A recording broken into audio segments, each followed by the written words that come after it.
recently and pick up a book entitled The First Millennium Edition of the American Directory of Certified Uncle Toms. I'm going to say it again. It's the First Millennium Edition of the American Directory of Certified Uncle Toms. On page 236, it talks about the nefarious niggerization of rap music. Let me pull it up. It says, they told me it would get easier, that the pain, the scars, the fight, it would all mean something in the end. But here I am, kneeling in the dirt, drowning in silence, haunted by the echoes of everything I've lost, every battle I fought, every sacrifice I made. It left me here, alone. How did we go from the type of hip-hop that throw your hands up in the air, wave them like you just don't care, everybody have a good time, to brothers shooting each other on the street? And because if you wave your hands in the air and you just don't care, then your mind stops caring about the laws of God. And then you party and you bullshit. And then people get aggressive. And then people fight. And then... and smacking around the sisters. and I think we can. So was the old music really good? Party and bullshit. Wave your hands in the air like you don't care. Is that sort of like giving a finger to God? You know? Like, it's the only way. Just, you know? You can't throw rocks at God. He's too far up. But you can wave your hands in the air and dance around and be his children and say, we don't care, we don't care. We gonna party and bullshit and party. And he said, all right, the further you get away from me, you know you're doomed, right? Go back and we can look at, let me see, how far do I need to go back in order to adequately answer that question? I think we can go back 2,000 years ago. Yes, I made. It left me here, alone. Victory. What is it worth when no one stands beside you to see it? They don't tell you how cold it feels at the top, how hollow it is when there's no one left to hear your roar. I thought if I just pushed harder, fought longer, I could outrun the shadows. But the thing about shadows, they're always right behind you.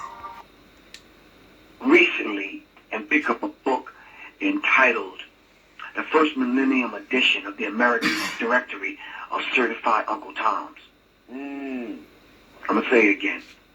It's the First Millennium Edition of the American Directory of Certified Uncle Toms.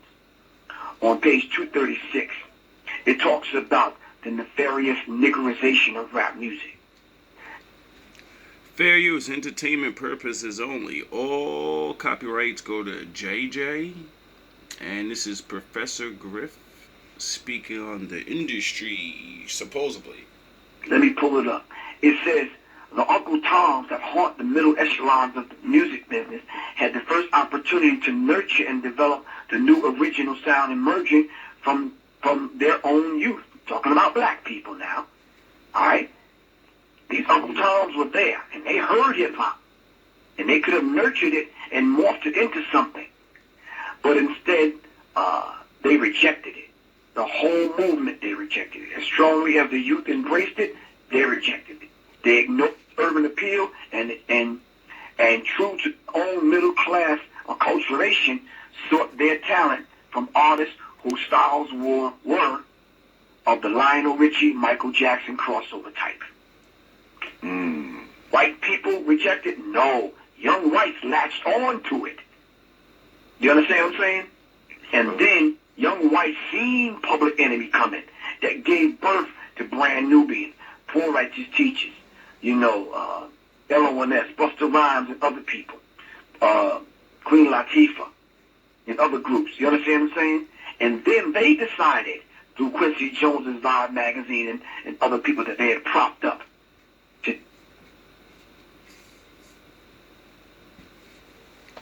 It was cute when I was young, and I was like, yeah, they're conscious, and yeah, that's what's up.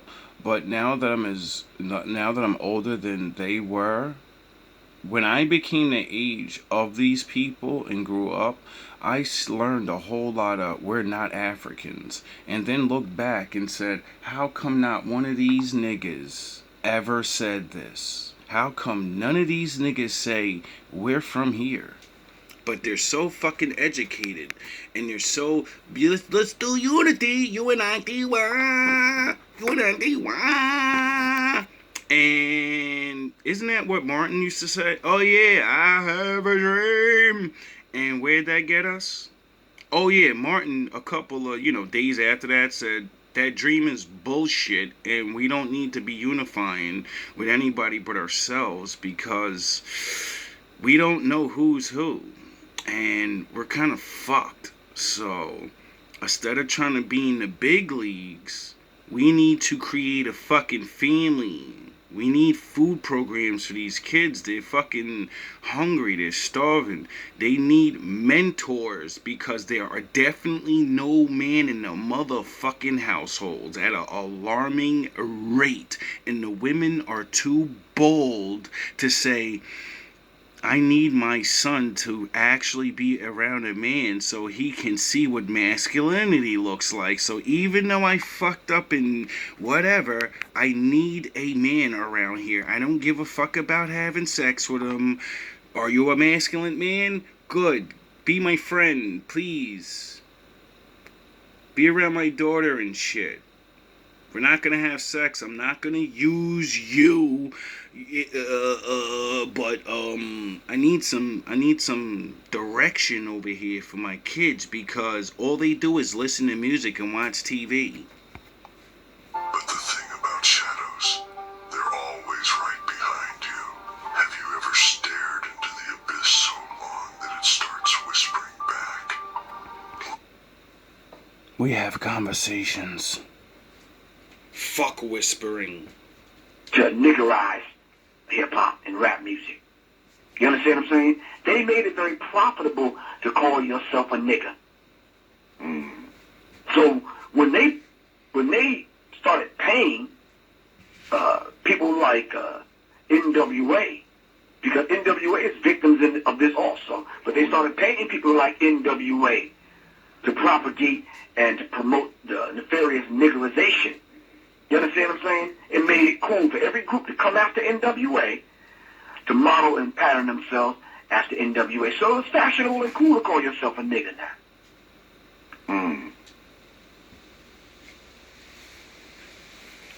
And what do we have now? Every hood has a rap group, and we're the hardest, and we're the hardest. And now, what do? Do they support unity, or do they say, fuck you other niggas, where we from is the realest, da-da-da-da-da-da. Even though we can't really become rich without going to each other's states and doing concerts for each other's people, if you bring your ass over here, nigga, I'll shoot your ass down. What? I can't make money over there, but you want to come over here. You can't get rich without coming over to my neighborhood, and I need to come over to your neighborhood. You know, like how countries be like, yo, bro, I don't fuck with you like that, but your stars is really good. You know, you want to have him, we won't have him over here. We're going to give him some royal treatment. We're going to make sure nobody fuck with him. He's going to entertain our people, and then we're going to send his ass home. You know? Lies that cut deeper than any blade, pulling you under until you're choking on your own doubts. That's my reality. Every face I couldn't save, every hand I failed to reach. It's there when I close my eyes, and when I open them it's worse. The world keeps spinning, indifferent to the wreckage it leaves behind. I scream into the void, and the void doesn't answer.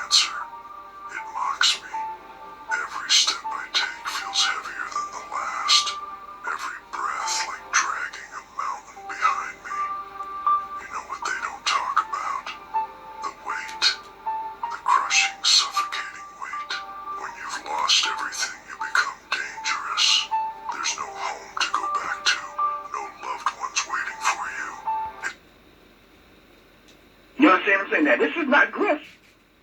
This is on page 236 of the first millennium edition of the American Directory of Certified Uncle Toms. And it also says here the Negro child will be presented with a humiliating picture of the Negro as dirty, shiftless, lazy, happy-go-lucky, smelly, ignorant, treacherous, superstitious, and cowardly. And he may find himself expected to live up to this. Sounds like the Willie Lynch papers. Exactly, all over again. And we revisited that with hip-hop. So they used Quincy Jones' magazine, the Vibe magazine, and they still do. They used NWA. So while Liar Cohen and Jimmy Iovine was getting rich, creating this East Coast, West Coast beef, Biggie and Tupac were getting shot down like dogs and animals in the street. It's just you, your will, and the darkness. And the darkness, it doesn't care how tired you are. It keeps pushing, keeps testing. But I push back. The silence, that's the real enemy. It creeps in when the fighting stops, when the world goes quiet. That's when the war truly begins. Not on the battlefield, but inside your mind. You understand what I'm saying? Yeah. And so we have to address that. Are you following me? Yes, sir. And that's real. So John Patosh put together the book, The FBI's War on Tupac Shakur and Black Leaders. And he connected the dots. Now, this is a white dude putting this out. He connected the dots to show you that there's an attack on black leaders and young black rap artists. Are you following me? Yes, sir. And that's real. So John Patosh put together the book, The FBI's War on Tupac Shakur and Black Leaders. And he connected the dots. Now, this is a white dude putting this out. He connected the dots to show you that there's an attack on black leaders and young black rap artists were the new young black leaders. The regrets, the what-ifs, the faces you'll never forget. They come for you when you're most vulnerable. And yet, here I stand. Broken, yes, but beaten. Never. Fear. Oh, I know fear. Not the kind that stops you in your tracks, but the kind that drives you. It's all I've got left now. Fear of waking up to the same emptiness. Fear that there's nothing left of me to lose. But fear isn't weakness. It's the fire that keeps me alive. It's the proof that I haven't given up. Not yet. They think warriors like me are invincible, that nothing can break us. But let me tell you this. Every scar, every bruise, it's a piece of me that's been chipped away. And yet, even as the pieces fall, I keep moving. Because like Fela Kuti said, music is a weapon, and they know that. Are you following me? Yes, sir. So inside of the book, Behold a Pale Horse by William Cooper, whom, by the way, they murdered. Straight up. On You understand what parking I'm saying? tickets. Thank you. Allegedly. So in his book, from the book Behold a Pale Horse, written by William Cooper, a former naval intelligence officer, in regards to a document concerning the American public, it states, diversion is the primary strategy. The simplest method for securing silent weapons and gaining control of the public is to keep the public undisciplined and ignorant of basic system principles while keeping them confused. And this is what these reality shows are doing. Not because I want to, not because I have to, but because stopping isn't an option. As long as there's breath in my lungs, as long as my heart still beats, I will fight. I may not know what lies ahead. Hell, I don't even know if I'll see tomorrow. Confused about gender, confused about political issues, confused about your role. You understand what I'm saying? Confused about religion, confused about politics. It says keep them confused, disorganized, and distracted with matters of no real importance. Whereas the media, MEDIA, which stands for Multi-Ethnic Destruction in America, or Maniac European Devils in Action, keeps the adult population's attention diverted from real social issues and captivated by matters of no real importance. But right now,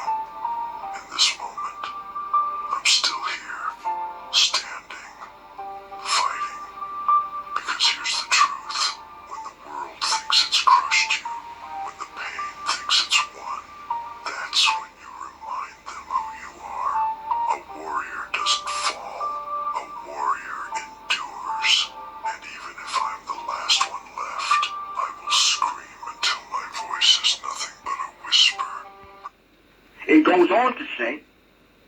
The schools are keep the young public ignorant of real mathematics, real economics, real law, and real history. Entertainment is kept below the 6th grade level. When you start hearing songs like Laffy Taffy and these kind of songs would hit your lower chakras and vibrate that negative energy, activating your pituitary gland, releasing those hormones. Now you got grown-ass men making songs for 12 and 13-year-olds. And when that whisper fades, I'll still be here, standing. The scars, they don't define me. The pain, it doesn't control me. I am more than my wounds. I am the storm that rises from the ashes, the shadow that refuses to be swallowed by the dark. I don't know if there's light waiting for me, but even in the darkest abyss, I keep moving. One step, then another. Not because I see the end, but because I refuse to stop. They may call me broken, but broken doesn't mean beaten. It means I've been through hell, and I'm still here. Teach, brother. I hate Jay-Z. You understand what I'm saying? So the public is kept busy working, and the result is no time to think. And that's exactly what they produced. And they wrote about it inside of a book called the Tavistock Institute of Human Relations, Shaping the Moral, Spiritual, Cultural, Political, and Economic Decline of the United States by John Coleman. Now, John Coleman is the gentleman that wrote the Committee 300. And the Committee 300 is that organization that get together that decide what the trends are going to be in the black community.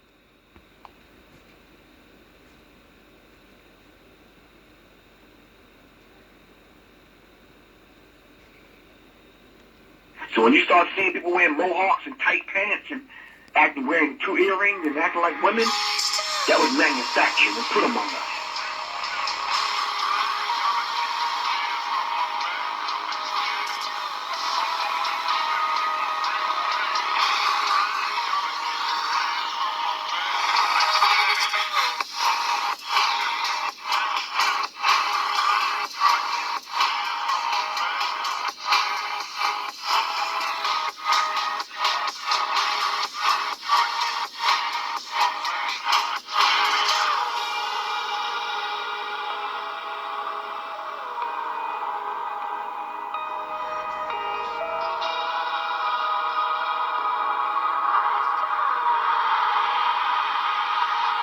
You said that your people have been fighting for 400 years. And your peoples too.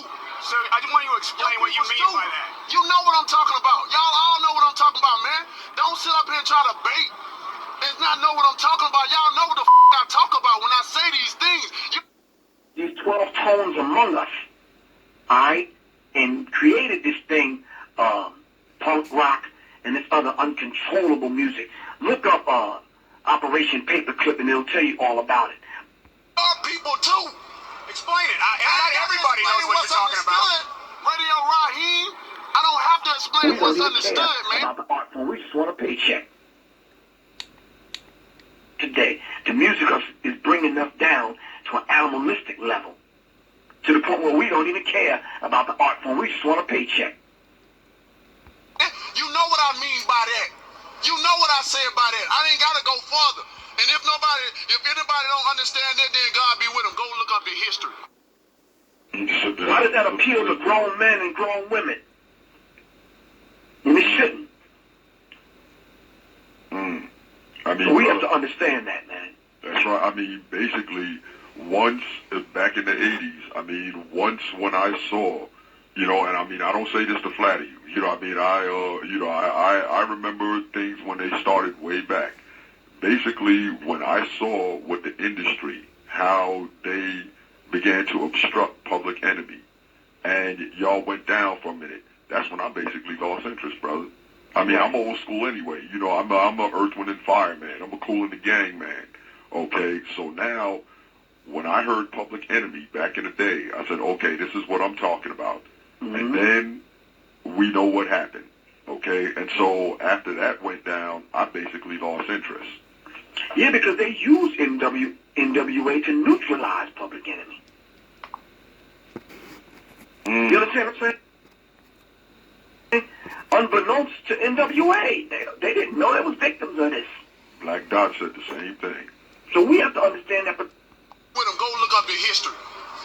Go look up the history. Ain't don't everybody believe in Google? Go Google that. See what I'm talking about. You know what I'm talking about, man. You know what. I dare you to sit up there and say, explain. You know what I'm talking about, man. Particular dynamic, man. See? And our young parents out there are unaware that these people themselves, Joe Bacan put out a DVD called The Corporation. He said children as tomorrow's consumers represent a huge market today and therefore fair game. Just fighting people. You know we've been fighting 400 and still fighting to this day. To this day. To this day. You just sit here, you don't know what I'm talking about? Oh, you motherfuckers. Okay. All right. I'm putting cases on all you bitches. Huh? You think you can do this shit? Jay! You think you can do this to me? Peace is a lie. There is only passion. Through passion, I gain strength. Through strength, I gain power. Oh, you motherfuckers. You understand what I'm saying? So they are attacking the children using tones and frequencies. Okay. All right. I'm putting cases on all you bitches. And parents want to see their children happy. We go out and use our credit cards and our hard-earned dollars to make sure our children are happy. So we get the sneakers and the new video games and the new songs that come out and this kind of thing, thinking that we're making our children happy. Huh? You think you can do this shit? Jay! We're feeding our children's minds and souls to the wolves. You think you can do this to me? Teach, brother. You understand what I'm saying? So, but when I break this down, man, I get more enemies than I ever get friends. You understand what I'm saying? But I'm cool with that. Because, you know, with Black Dot, Phil Valentine, yourself, and other people, I'm in good company. Thank you, brother, and I'm humbled by that. Oh, yes. See, one thing I've learned that when you're a light bringer, oh, yeah, you're going to have enemies. You motherfuckers will be playing basketball in Pelican Bay when I get finished with you. Shoot program, nigga. 23-hour lockdown. I'm the man up in this piece. Okay? But see, when you're a light bringer, okay, and the universe is on your side, then see, all your haters, eventually they'll fall. You'll never see the light of who the fuck you think you fucking with. I'm the... Okay, so as long as you keep doing you and keep doing your thing and uplifting the fam, ain't nothing gonna happen.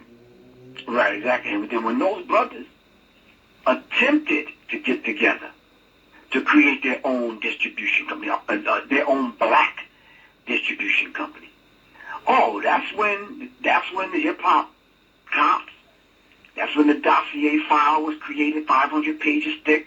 If you watch the DVD rap sheets, oh, that's when the dossier was created. That's when the hip-hop task force was created, and they started doing surveillance on the rappers. Police! I run shit here. You just live here. Yeah, that's right. You better walk away. Go on, walk away, because I'm going to burn this motherfucker down. And there was 4 individuals that we need to take notes and notice to, whom they put under their surveillance, and they sought to destroy these brothers. Now, I'm not particularly cool with some of these brothers' lifestyle, but nonetheless, they're my brothers. King Kong ain't got shit on me. No, nigga. No. No. No. No. Nigga. No. Don't say that. All right. You gonna learn today. You understand what I'm saying? Yes, sir. We have to look at Damon Dash. We have to look at Suge Knight. We have to look at Irv Gotti.